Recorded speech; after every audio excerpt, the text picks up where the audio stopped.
नमस्कार। मैं Manoj Dave, astro strategist.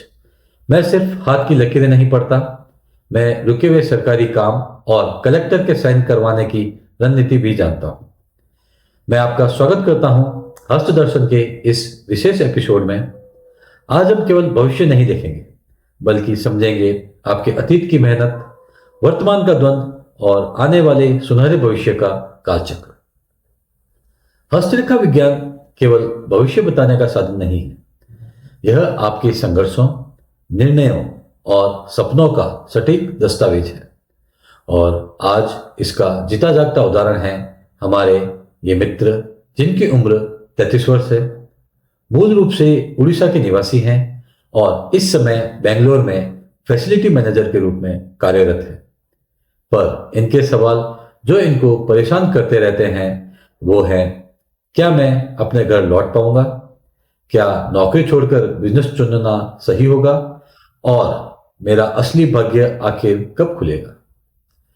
तो आज हम इन प्रश्नों के उत्तर केवल रेखाओं से नहीं, बल्कि तर्क, अनुभव और जीवन नीति से खोजेंगे। चलिए शुरू करते हैं हमारे मित्र का काल चक्र। जब मैं इनका हाथ देखता हूं तो पिछले 10 वर्षों की कहानी एक एक रेखा में उभर आती है। जीवन रेखा और मस्तिष्क रेखा का प्रारंभिक जुड़ाव बताता है कि इनका बचपन अनुशासन, जिम्मेदारी और आदर्शों में गुजरा है।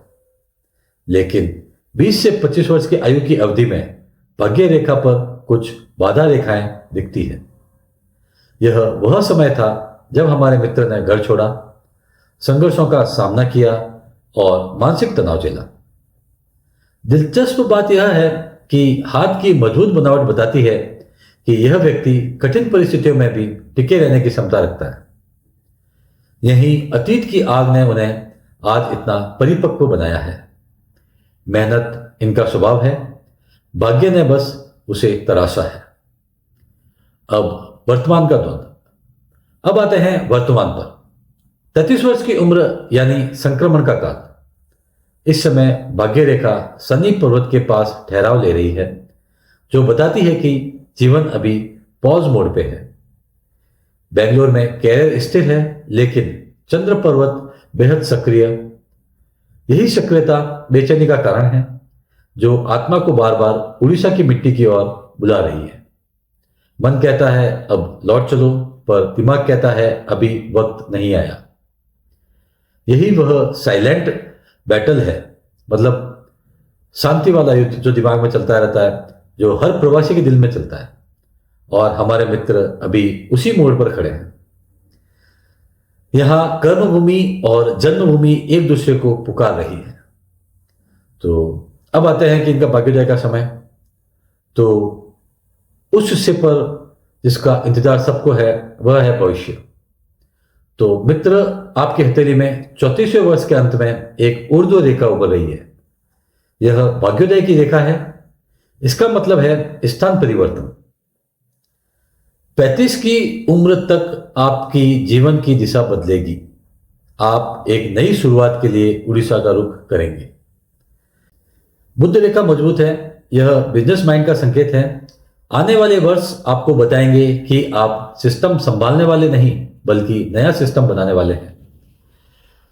36 से 42 वर्ष की उम्र आपका गोल्डन पीरियड होगा। इस दौरान आप आर्थिक, पारिवारिक और मानसिक रूप से स्थिरता पाएंगे।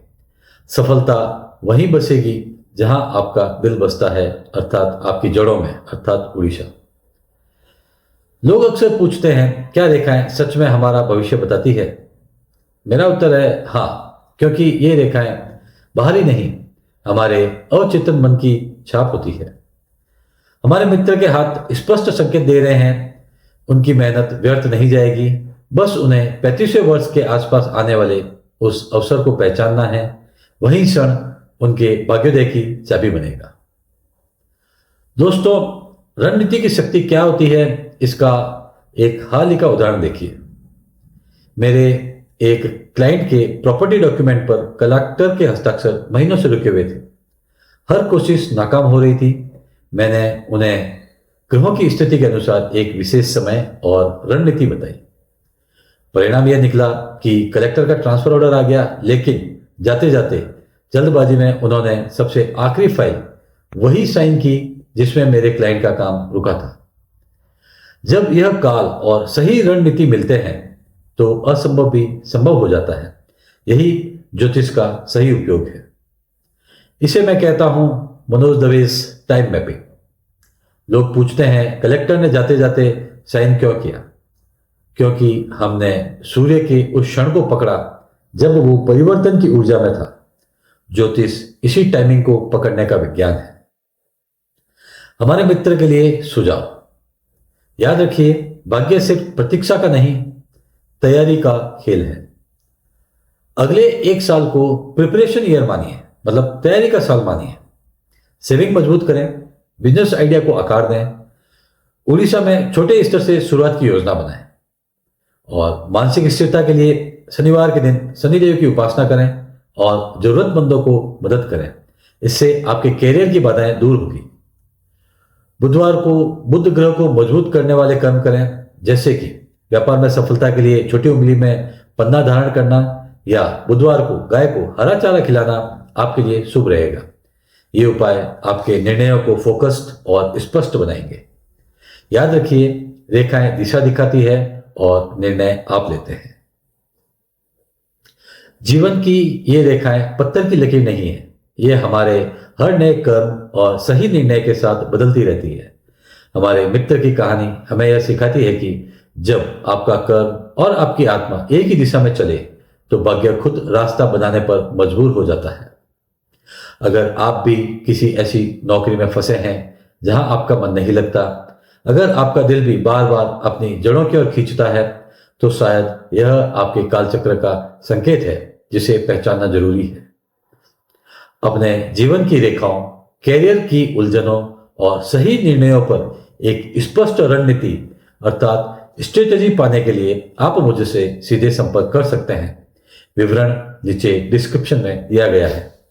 अंत में यदि आप चाहते हैं कि यह प्राचीन विज्ञान और सटीक मार्गदर्शन इसी तरह आधुनिक पीढ़ी तक पहुंचता रहे, तो आप इस ज्ञान यज्ञ में अपना सहयोग दे सकते हैं। इस सेवा से प्राप्त होने वाले सहयोग का 20% हिस्सा सीधा मेरे गुरुदेव के चरणों में गुरु कृपा के लिए समर्पित किया जाता है, जिनके आशीर्वाद से यह यात्रा संभव हो पाई है। आप सभी के लिए मेरी यही शुभकामना है। निर्णय अपने विवेक से लीजिए, भरोसा अपने भाग्य पर रखिए और अपनी जड़ों से जुड़े रहते हुए आसमान की ऊंचाइयों को छूइए। नमस्कार, राधे राधे, जय श्री कृष्ण।